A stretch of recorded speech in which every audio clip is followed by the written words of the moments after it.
All right, guys, hello. I am Mr. Bitter, and I am sitting here with the General Manager of Esports, or as I like to call him, the CEO of the IGN Pro League, David Ting. David, how are you? Thank you so much for sitting down with us.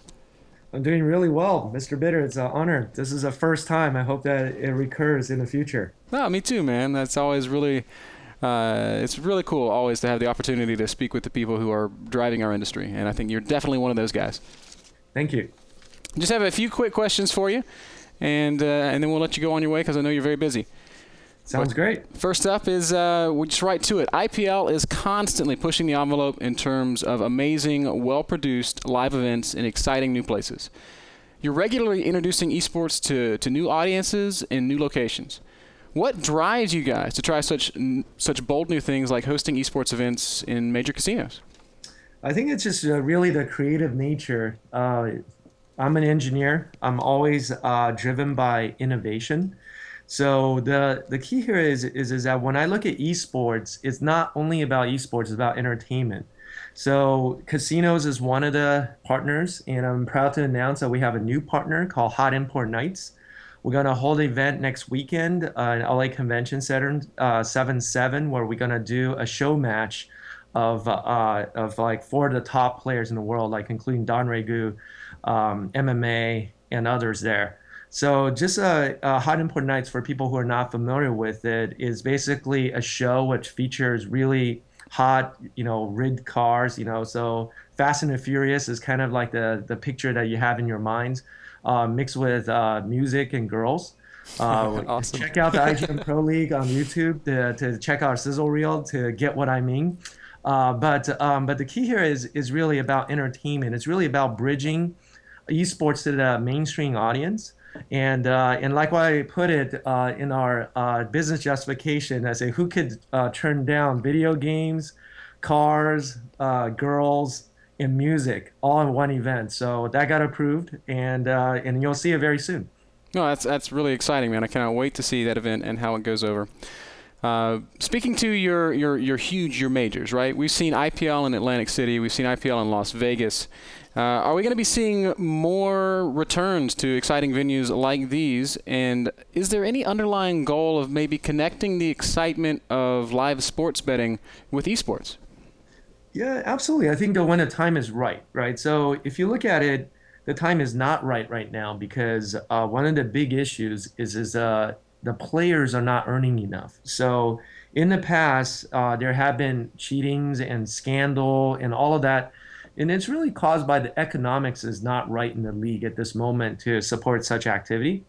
At a certain time in the near future, I believe that the time, it just should be treated just like any major sport. And then why should we, hold this thing as something that we should not touch?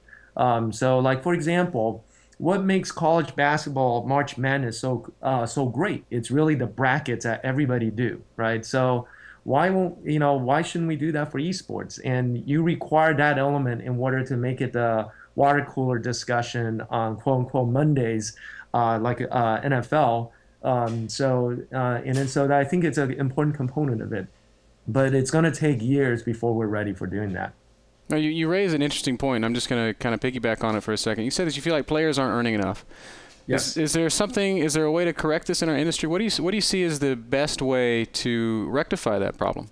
That's a great question. So for me, it's really about the esports audience. Well, there's a couple of things. One is that the size of the audience is not yet to the size of like a major sport. So it will get there over time. I think we're seeing tremendous growth.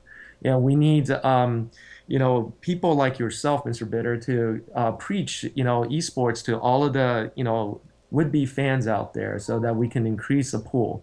The second is the pool is relatively young, so we're still, and this is why I say we're years away.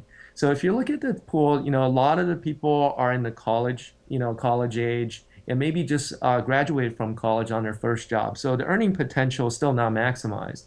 But if you wait like 5 to 10 years when the demographic shifts a bit, when people get a little bit older like me, you have this salary to support the things that you like. So it's not the current trend, which is not extremely healthy, where things are expected to be free. It will turn to more of a reality of people who support the NFL today who are much older, where you pay for what you enjoy so you can support what you enjoy. So it just takes time. And I think what people can do the most is not really only work in the industry, it's spreading the word around. It's really like focus on what you do well in your career so that you have the earning to invest back in the industry.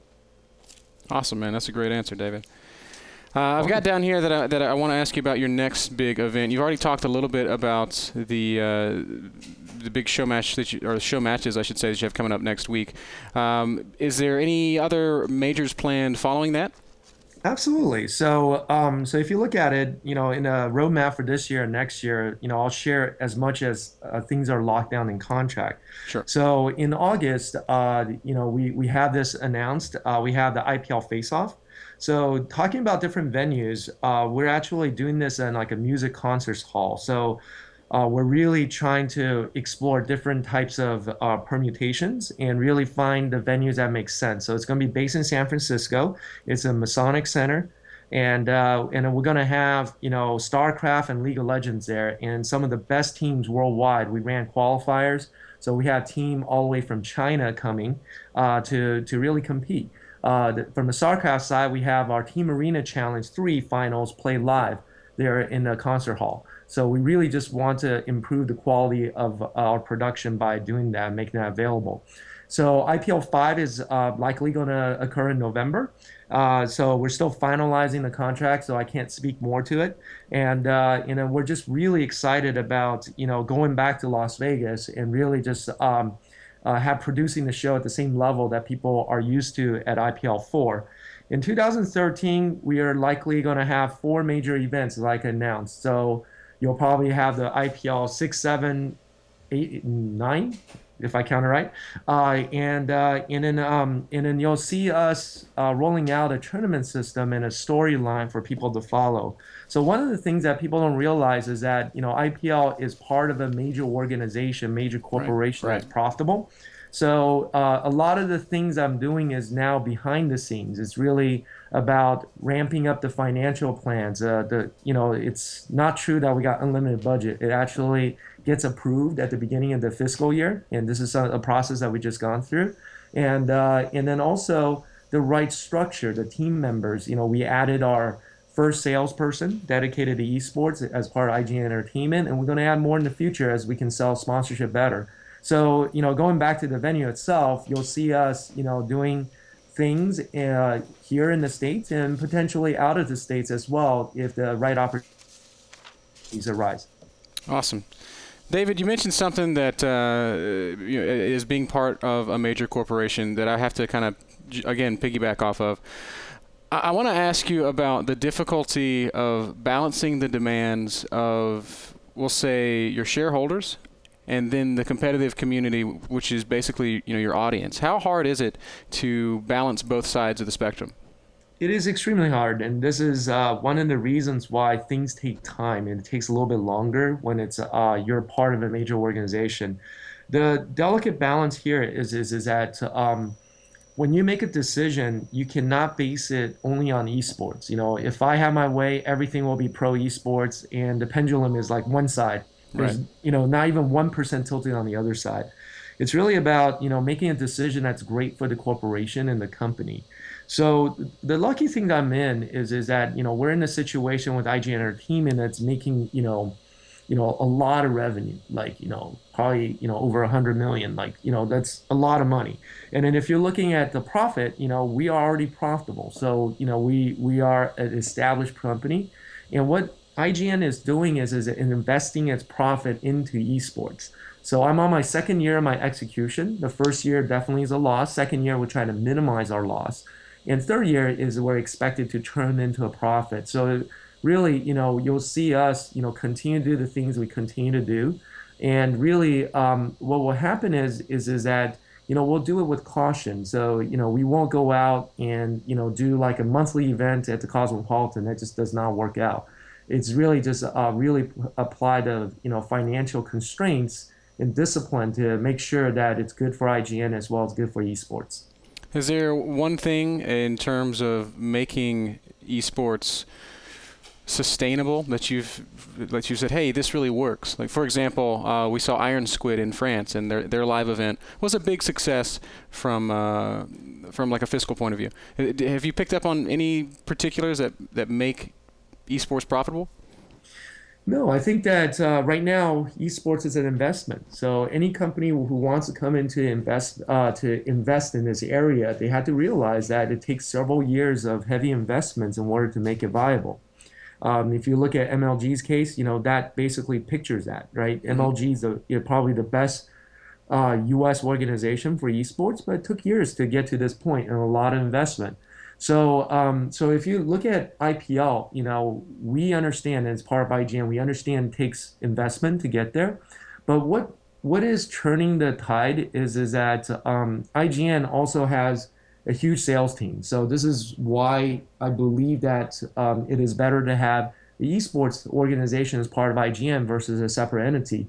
We reach hundreds of brands. So it's really about now educating the brand that, one, this demographic is sponsorable, and two, it's about like this is a growing audience, and then the signs are very optimistic that both of those are true, and it's really now convincing the media dollar to shift, and it takes years and years to make that happen. And like what I said, for people who are entering it now, at this stage, they'll find that it will take a lot of losses in order to basically get to a point to break even or near or profitable. That's really true. Starting any new business, man, and I'm glad that I'm hearing that from somebody in a position such as yours. In terms of the growth of esports and of StarCraft 2, what do you think has to happen for it to continue? Just StarCraft 2 first, and then esports as a whole. Sure. StarCraft 2, I think there's too much content there. So I talked about it at IPL 4. I do think that, people are a little bit burned out because of the amount of choices. I think there's a little bit too many tournaments. I think the content varies, and then I think going back to like say, sponsor-driven event like the Gigabyte or other ones, I think there's a lot of people who are running it to basically show off their product versus creating a theme like NASL and IPL would.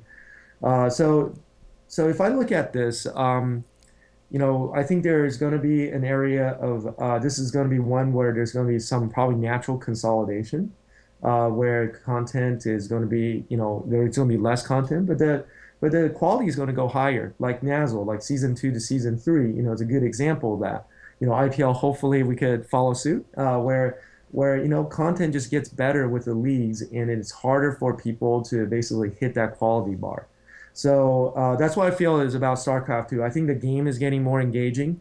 I think Heart of the Swarm is a tremendous expansion pack, and I talked to work hand in hand with the Blizzard development team that they're putting some really good esports features in. So I think that the quality is going to go up because of the publisher support. So I'm very optimistic on the long term, but the short term, it's going to get rocky for a period of time. Esports as a whole is, if I look at it, it's going to grow in a huge way. So in terms of IPL, we're going to be adding additional titles. We're about to announce some titles, and I hope people really like our choices. We only have 2 titles thus far, so I hope that people understand that, we really put the titles through the test before it basically becomes official, comes to be part of our official competition circuit. And I think that the other titles will basically allow people to have a broader reach, and more mainstream audience is going to basically jump on this train. Awesome, man. My final question for you, David, is just about looking forward. When you see esports 5 years from now, 10 years from now, 100 years from now, how big do you really think this industry can get?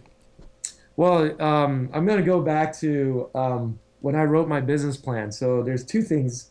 I'm a very optimistic person, so please caveat this with my optimism. So first of all, if I look at the extreme long term, I think esports is going to corrupt the next generation youth by making video gaming a viable profession and a prestigious profession. So that's my mission statement when I wrote my business plan. Your mission statement was to corrupt the youth?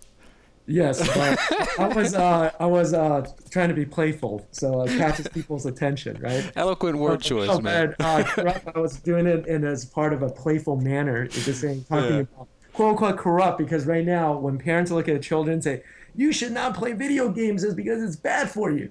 And in the near future, it will say, you know, honey, go out there and play another hour of Call of Duty because you need to train for your next tournament.